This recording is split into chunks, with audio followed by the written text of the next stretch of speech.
So we're working with volume of three-dimensional objects that are going to be rotated around the x or the y axis. Okay? But before I get into that, let me refresh your memory a little bit about how we found the area under a curve. Okay? So if I had some function and we wanted to find the area under that curve from A to B,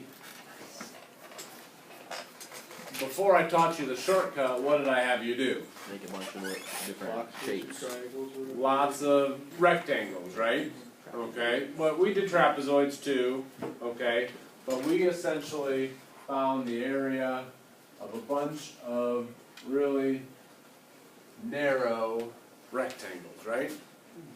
Found that area, found that area, found that area, and so on. Then we added all those areas together to get the total area underneath the curve. That was the long way of doing it, right? And then I taught you the shortcut.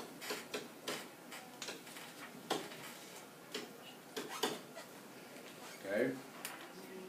Why does this give you the sum of all of those areas added together? How does this represent area? Well, f of x is the height of those rectangles, because f of x tells you how far above the x-axis the top of that rectangle is, right? Because isn't this function f of x, those are all the different y values along the curve, right? So whatever the y value is here, that's how tall that rectangle is. Whatever the y value is here, that's how tall that rectangle is, and so on and so on and so on. So this f of x, which is this function, tells you the height of all of those really tiny, skinny rectangles. Yes or no? Okay? Dx is the base of all of those really skinny rectangles. A change in x, a small change in x. That's what really all that dx is. It's a change in x. And it's how wide each one of those rectangles is. So really what you have here is base times height. Base times height, base times height. Do a whole bunch of base times height all the way from A to B and add all those together. And that's why doing this will give you the area under the curve.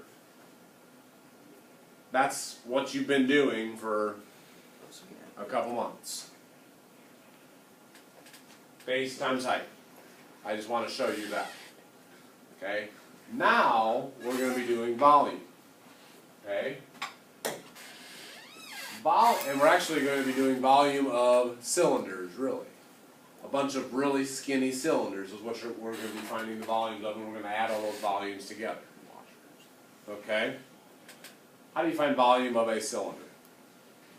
Height times the area of the base. Height times the area of the base, so in the cylinder's case, pi r squared h. Yeah. Because pi r squared gives you the area of the bottom of a cylinder.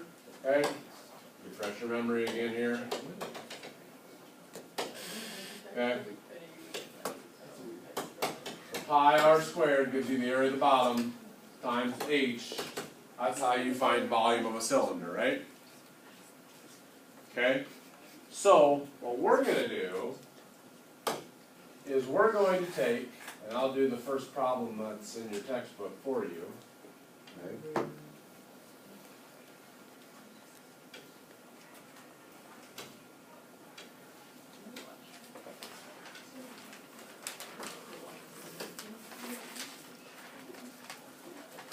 This is y equals negative x plus 1. That's this line right here. We'll say this is 1, okay?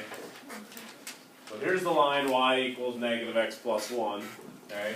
We're going to take this region right here, take that region and rotate it around the x-axis. okay? So we're gonna take this shaded region, it's gonna come out of the board, okay?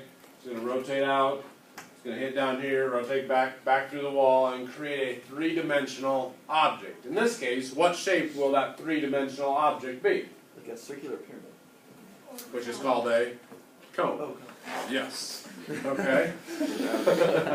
I like it, but we have a nicer name, it's a cone, okay? But yeah, absolutely, it's a circular pyramid, okay? So you will have created a cone, yes. alright? So really what that would look like, I'll go back to that one if you like in a second. You created a circular pyramid.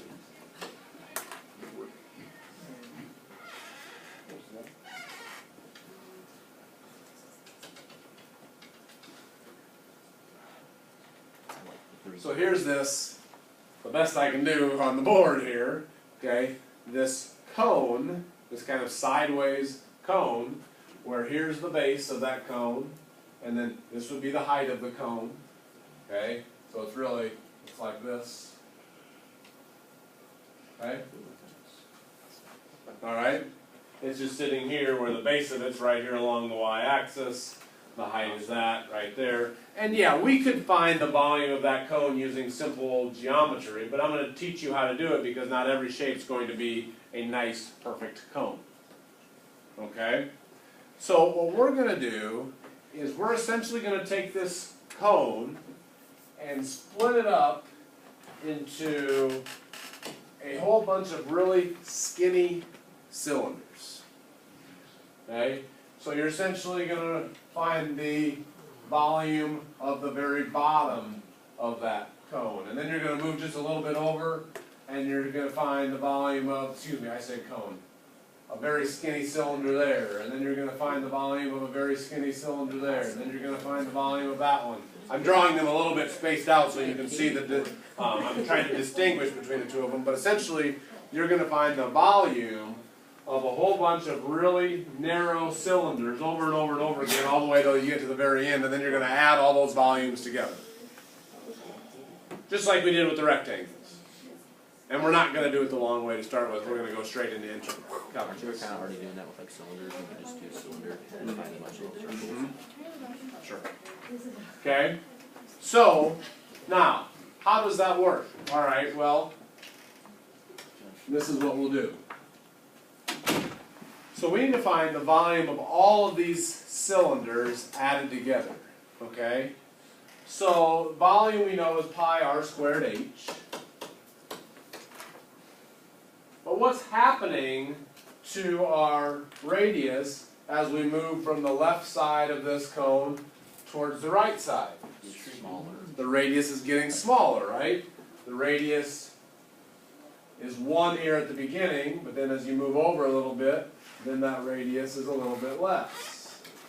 Okay, from here to here, that would be your radius of that tiny cylinder that's right there. Then as you move over here, alright, then the radius is even less. Okay, so the radius is changing. It's getting smaller. You can't set radius as a simple value. Well, if that's the value of my radius here, this is the value of my radius here, this is the value of my radius here, this is the value of my radius here, what is the value of the radius as we move along that curve? The function, f of x. Whatever f of x is equal to, so at 0, my radius is 1, right? At 1/2, negative 1/2 plus 1 would be 1/2. So at 1/2, my radius is 1/2. At 3/4, my radius is 1/4. So the radius is ever changing. Well, the radius is just always equal to the value of the function at whatever x is. Okay? So your r is your function. So you're going to do pi times your function squared times your height. Well, the height of all of these cylinders is that really tiny x value. Really tiny change in x. So dx And I'm going to find all of those volumes added together. So the way you do that, instead of doing them all individually, you know, is we do the antiderivative from A to B. Or in this case, from it was 0 to 1. So to go back to this picture that they gave you in the book, to find the volume of that cone that's created here, so volume will equal the antiderivative from 0 to 1 of pi, and you can move the pi out to the front, that's fine. Remember, r is your function, so negative x plus 1 squared, times the height of each one of those individual cylinders, which is dx. Just plug in your equation into your volume equation, basically. Now I work on that. Pi r squared h. It's right here. That's the volume of all of those cylinders added together. I bring the pi out to the front. I FOIL this out. And then do the antiderivative of each one of those terms individually to help you get your answer. What questions do you have? Think. Think about the process that I tried to explain. What questions do you have? This is generally a topic that gets a lot of people pretty undone because it's fairly difficult. That's why I'm wanting you to ask questions right now. What about the things I said are you a little bit unsure of? That would probably be a good question because somebody else probably has the same question. Jake? So if you're doing it when it rotates on the y-axis, do you do it any differently? Or is it still like the same exact formula? It's very similar except, so if I have, I think this is one of them, okay? If I have this and I want you to take it and rotate this around the y-axis, the only difference is then all of your cylinders are stacked this direction, right? Yeah. Okay? So what's the height of each one of those cylinders? A change in y, a dy, if you will. Okay? So then, you're going to have dy as your height. Well, if you have dy as your height, you want your function to be in terms of y. Okay? So f of y squared. And these will be y values as well. Because you're finding as y goes from here to here. So that's the only difference. So if they would give you a function that's written like this, y equals x squared, solve it for x, so square root both sides, so x equals the square root of y, this is your function that goes right there. Your function is just in terms of y instead of it being in terms of the variable x. Okay, good. Nick?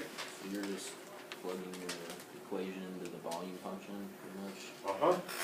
Because that equation will be all of the different radii of all of the different cylinders that you're finding and adding all those volumes together. Okay?